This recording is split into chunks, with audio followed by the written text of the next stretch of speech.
For someone struggling with anxiety, life is anything but easy. It often feels like anxiety is just in your head, but in reality, it affects both your mind and your body. When we feel anxious, a whole chain of physiological reactions kicks in. Your heart races, breathing becomes rapid, you start sweating, and your body releases stress hormones like cortisol and adrenaline. At the same time, processes that are considered non-essential in moments of danger, like digestion and sexual function, slow down. If anxiety is short-term and situational, say before an exam or a job interview, it can even boost your immune system. But when it becomes chronic, the opposite happens. Your immune system weakens, and parts of your brain responsible for rational thinking, planning, and emotional regulation start functioning worse. It's basically the fight, flight, or freeze mode constantly switched on. But we're not zebras running from crocodiles at the watering hole.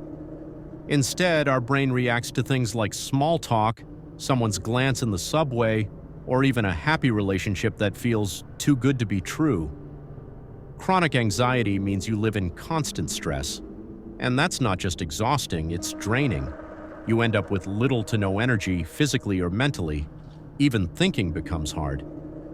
Many confuse this with laziness, but it's not. Laziness is when you're relaxed and just don't feel like doing anything. With anxiety, you want to do things, but you simply can't. Your battery is dead. Now add perfectionism, which often walks hand in hand with anxiety, and you've got a cocktail of fatigue, self-criticism, and the feeling that you're never quite good enough.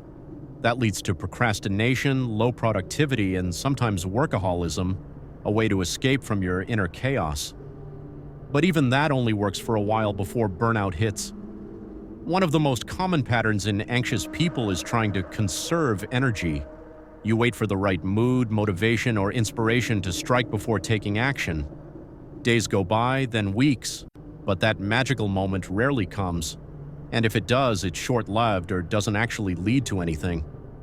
Here's the paradox. It's not motivation that creates action. It's action that creates motivation and energy.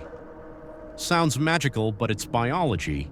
Start doing something and bit by bit it gets easier. That's why the most important shift is this. Stop waiting to feel better to do something. Instead, do something, even if you don't feel like it, to start feeling better. And you know what happens next? Self-respect. Because in those moments when you take action despite feeling off, you grow. That's exactly where self-confidence comes from. So if you want to explore anxiety and other personality-related topics more deeply, make sure to subscribe to the channel. I regularly share insights that can really help you move forward.